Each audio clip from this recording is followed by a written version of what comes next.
Hey guys, how are you doing? Today's video is a footage comparison between these two cameras.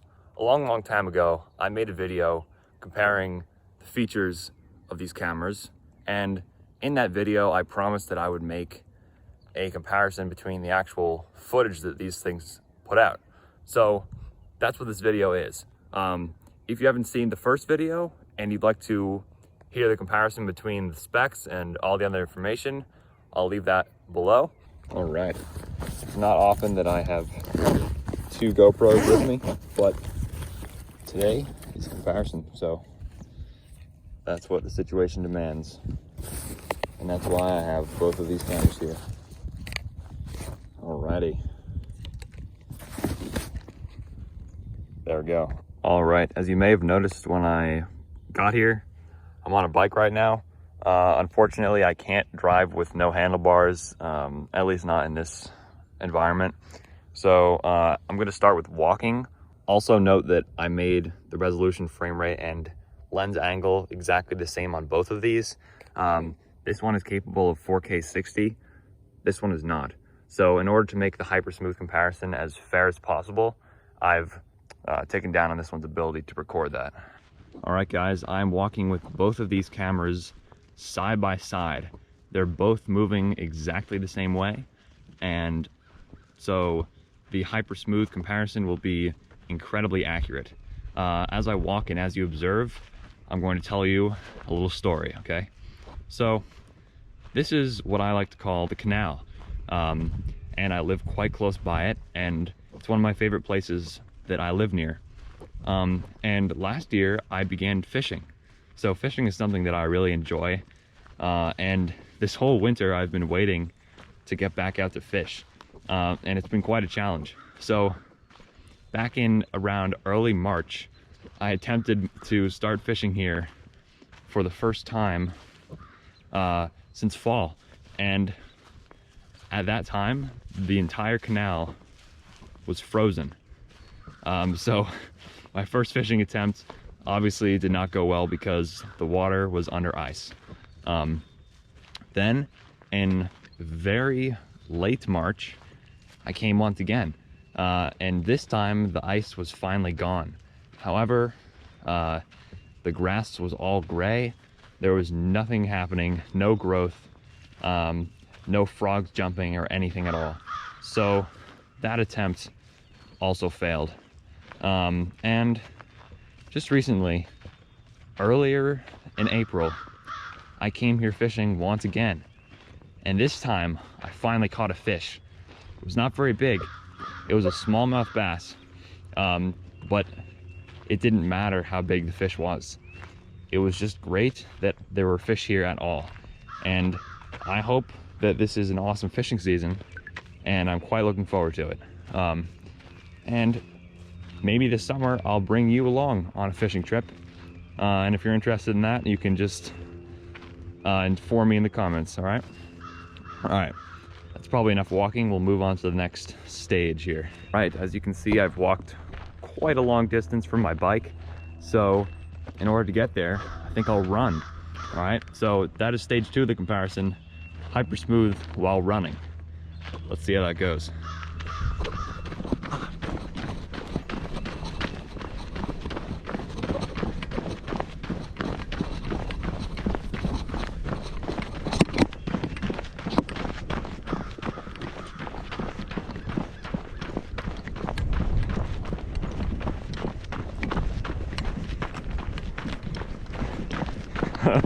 All right, made it back. As you might have been able to tell, that was a rather tough run because first of all, I have a backpack on. Second of all, I'm holding both arms out in front of me with these cameras, so that looks slower than usual. I'm sorry about that. But that was stage 2 of the comparison. We're gonna move on to stage 3. All right, this is stage 3 of the comparison. I have revamped up the resolution and the frame rate on the GoPro HERO8 Black because this is no longer about hyper smooth. This is about cinematic quality. On the left, we have the GoPro HERO4 Silver, and that is recording in 2K 2.7K, sorry, at 24 frames per second, and that's through a wide angle lens. On the right, we are at 4K 60 frames per second, and as well at a wide angle. So another note, the colors here, I'm looking at them through the feeds of the cameras and they look quite a bit different, but keep in mind that these colors have not been messed with at all. These are the default settings in each camera. And so because of that, I think that makes it a fair comparison. Any altering would bring into play differences between color processing in the cameras, and we're not on color yet right now. We're on quality of the shot, okay? And for the most part, color grading changes are done in post-production, and that's why when you're taking a video, you want the colors to be as natural as you can possibly have them. So keep that in mind during your next cinematic shoot. Yeah. Okay guys, this is the last and final stage of the comparison. This is stage 4, I believe. In this comparison, we're comparing the color default right out of the camera. So as I may have mentioned in the last part, these settings are exactly as I found them out of the box. And I've gone through the settings of each and restored them to default. Everything is automatic. Everything is done by the camera. There are no changes on my end. So instead of just walking, I'm going to sort of look around like this so you can get an idea of what the colors look like when you first get the camera. All right. This is approximately a 360 turn, so I hope that has helped you. We'll take a look at the sky, see how the white balance does. Nice. I'm seeing a lot of clouds on the HERO8 here. It's pretty cool. All right, guys, moving on to the bonus segment. All right, guys, welcome to the bonus segment. This is pretty much an extreme comparison of hyper smooth. I'm holding both GoPros in both hands while also holding the handlebars. And this should really test the hyper smooth, especially because a lot of people buy GoPros for mountain biking. So I thought this would help those people out as well. You know, maybe some people go surfing. Unfortunately, I can't do that right now, but I would certainly love to, as I'm sure many of you would. But we're just gonna kind of cruise down here and hopefully you get a good idea of stabilization ability.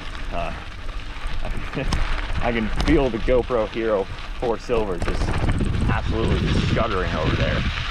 And oh, here's the HERO8 Black is pointed downwards. That's not very helpful, is it? All right, guys. The downward tilt of the camera on the right gave me an idea. What if I pointed both cameras down? That will be interesting. I know that when I was little, I used to like sort of looking down over the front tire just because it's so cool to see it turn around and like go over bumps and such. I don't advise you to do that. It's probably not a good idea. You could go over your handlebars pretty easily. But luckily, if you have GoPros, you can just sort of stick them over the front and have a look. All right, guys. I really hope this comparison was helpful for you. I know it was certainly fun for me to do, and I think that the spring air and weather is just so nice, and I've been waiting a long time for it, and it's finally here, and it's amazing. I love it. To draw the video to a close, I want to say that right now I'm at 299 subscribers, so it's quite possible that by the time you see this video, we've hit 300, and I want to say thank you so much for that. When I started about 2 years ago or so, I never imagined that I would like possibly have that many people that are interested in watching my videos every week, and I want to say thank you so much. So have a great weekend, and I'll see you in the next video. Bye, guys.